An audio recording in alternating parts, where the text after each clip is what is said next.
Pada bagian ini, kita melihat peta pusat Theoretical Perspective in Personality Psychology. Di tengah terdapat konsep kepribadian yang dipahami melalui 5 perspektif besar.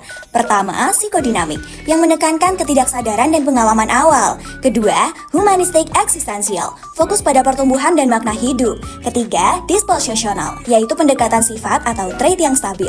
Keempat, biologis evolusioner, yang melihat peran gen, otak, dan adaptasi. Kelima, pembelajaran kognitif sosial yang menyoroti proses belajar, observasi, dan kognisi. Kelima perspektif ini membantu kita memahami perilaku manusia dari berbagai sisi. Perspektif psikodinamik berangkat dari gagasan bahwa perilaku manusia dipengaruhi oleh ketidaksadaran, konflik batin, dan pengalaman masa kanak-kanak. Berikut adalah tokoh-tokoh utama beserta konsep kuncinya. Freud memandang kehidupan mental terdiri dari 3 levels of mental life: kesadaran, prasadar, dan ketidaksadaran. Ia juga menjelaskan province of the mind. It berisi dorongan biologis, ego, pengatur realitas, superego, moral, dan nilai. Dynamics of personality menurut Freud muncul karena pertentangan antar ketiga sistem tersebut. Konflik menimbulkan kecemasan yang kemudian memicu 8 defense mechanism seperti represi, proyeksi, rasionalisasi, sublimasi, dan lain-lainnya. Freud juga mengembangkan 5 tahap perkembangan psikoseksual: oral, anal, falik, latensi, dan genital, di mana setiap tahap membentuk karakter dan kebiasaan individu di masa dewasa. Selanjutnya, Adler menekankan bahwa manusia terdorong oleh striving for superiority, yaitu upaya mengatasi inferioritas. Ia juga memperkenalkan konsep social interest, yaitu rasa peduli terhadap orang lain sebagai indikator kesehatan kepribadian.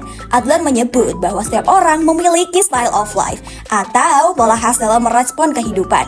Ketika individu merasa terancam, ia menunjukkan safeguarding tendencies, seperti mencari alasan, agresi, atau menarik diri.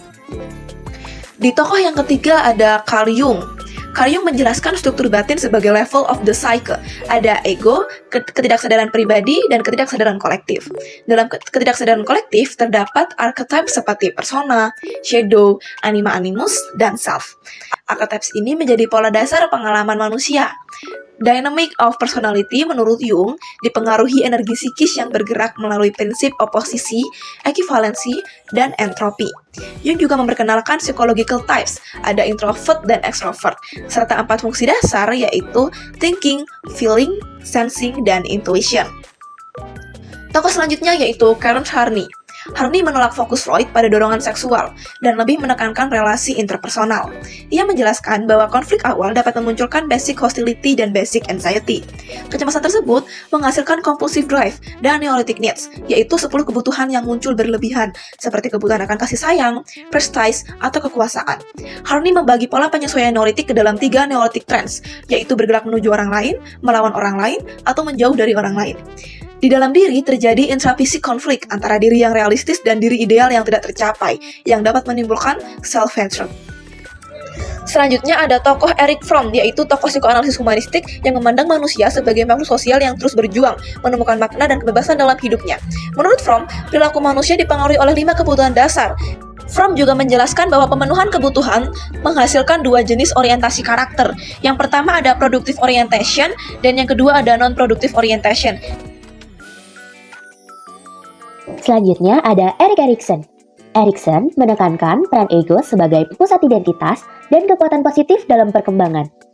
Ia mengembangkan stage of psychosocial development yang berlangsung sepanjang hidup, mulai dari trust versus mistrust, autonomy versus shame, initiative versus guilt, industry versus inferiority, identity versus role confusion, intimacy versus isolation, generativity versus stagnation, dan integrity versus despair. Setiap tahap membawa konflik yang harus diselesaikan untuk membentuk kepribadian yang lebih sehat. Selanjutnya, Abraham Maslow. Dalam perspektif humanistik, Abraham Maslow memandang manusia sebagai makhluk yang terus berkembang menuju self-actualization. Ia terkenal dengan hierarchy of needs yang berawal dari kebutuhan fisiologis, keamanan, cinta dan rasa memiliki, penghargaan, hingga aktualisasi diri. Nah, ketika seseorang telah mencapai self-actualization, akan timbul B-values, di mana orang tersebut telah menjadi versi terbaik dirinya dengan menjadi kreatif, spontan, dan penuh makna. Seseorang bukan lagi mengejar kebutuhan dasar, tapi mengejar makna, kualitas hidup, dan integritas diri. Selanjutnya, kita akan membahas Carl Rogers. Rogers percaya bahwa setiap manusia pada dasarnya baik dan punya dorongan untuk tumbuh. Dorongan ini disebut sebagai actualizing tendency atau kecenderungan aktualisasi diri yang dinamakan sebagai person-centered theory. Teori ini meliputi the self and self-actualization, awareness, becoming a person, barriers to psychological. Selain itu, Rogers juga berpendapat tentang psikoterapi yang terdiri atas condition, process, dan outcomes. Lalu, yang terakhir, Rogers juga membahas nih tentang the person of tomorrow yang menggambarkan masa depan manusia sebagai pribadi yang terbuka pada pengalaman, fleksibel, kreatif, dan berfungsi secara penuh. Jika kita melihat secara keseluruhan, setiap perspektif menawarkan sudut pandang berbeda. Dari psikodinamik yang fokus pada konflik ketidaksadaran, menuju humanistik yang lebih menekankan pertumbuhan positif. Dengan menggabungkan berbagai perspektif, kita jadi mendapatkan pemahaman yang lebih kaya tentang diri dan orang lain. Berikutnya adalah Will May, tokoh eksistensial. Konsep psikologi eksistensial dari May meliputi being dan not being in the world. May memiliki beberapa teori. Yang pertama yaitu anxiety, yang dibagi menjadi dua bagian, yaitu normal anxiety dan neurotic anxiety. Yang kedua ada guilt. Guilt dibagi menjadi tiga bagian, yaitu Umwelt, Midwelt, dan Eigenwelt. Dan yang terakhir ada intentionality. Nah, selanjutnya ada care, love, and will. Dan yang terakhir ada freedom and destiny. Nah, freedom and destiny strukturnya dibagi menjadi dua, yaitu relational concept yang terdiri atas the role of care and love dan the power of will. Dan existential concept yang terdiri atas freedom and personal growth dan shaping destiny.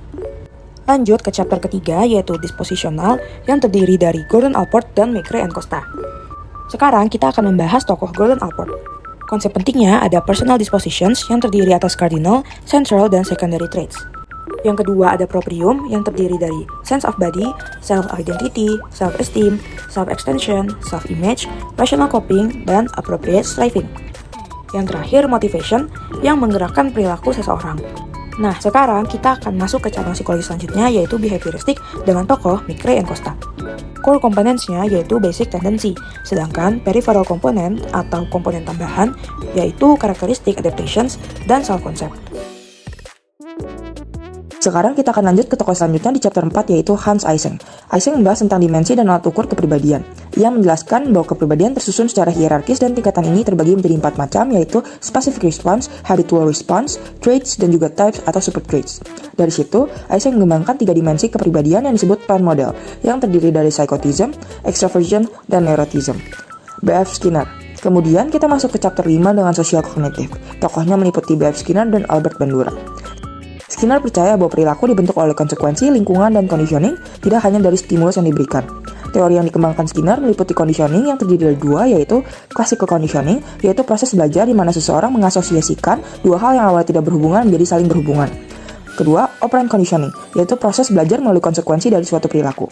Skinner juga membagi jenis reinforcement dan punishment menjadi 4. Yang pertama, positive reinforcement, kedua, negative reinforcement, ketiga, positive punishment, dan keempat, negative punishment. Oke, sekarang kita masuk ke cabang behavioristik terakhir yang dibahas oleh Albert Bandura. Bandura menjelaskan tentang teori learning and observational learning, yaitu proses belajar dengan mengamati perilaku orang lain tanpa perlu mengalami langsung. Bandura juga menjelaskan tentang dua konsep inti, yaitu triadic reciprocal causation dan human agency. Triadic reciprocal adalah ketika perilaku, faktor personal, dan lingkungan saling mempengaruhi secara dua arah. Selanjutnya, Bandura juga menjelaskan tentang human agency, yaitu kemampuan manusia untuk mengontrol hidupnya sendiri dan membuat keputusan. Self-regulation menurut Bandura adalah kemampuan individu untuk mengatur dan mengendalikan perilakunya sendiri melalui 3 proses utama, yaitu self-observation, self-evaluation, dan reinforcement. Kesimpulan dari yang dapat diambil dari tokoh-tokoh teori kepribadian adalah bahwa setiap teori kepribadian yang dikembangkan oleh para tokoh seperti Sigmund Freud, psikodinamik, Abraham Maslow humanistik, dan B.F. Skinner behavioristik menawarkan sudut pandang yang berbeda dalam memahami perilaku serta perkembangan manusia. Dengan menyatukan berbagai pendekatan ini, kita dapat memperoleh pemahaman yang lebih lengkap tentang kompleksitas kepribadian manusia. Dengan menggabungkan pemikiran mereka, wawasan tentang kepribadian menjadi lebih luas, karena setiap teori menjelaskan aspek yang berbeda secara saling melengkapi. Pendekatan ini penting agar analisis kepribadian tidak bersifat satu dimensi, melainkan mempertimbangkan faktor biologis, psikologis, dan sosial secara bersamaan.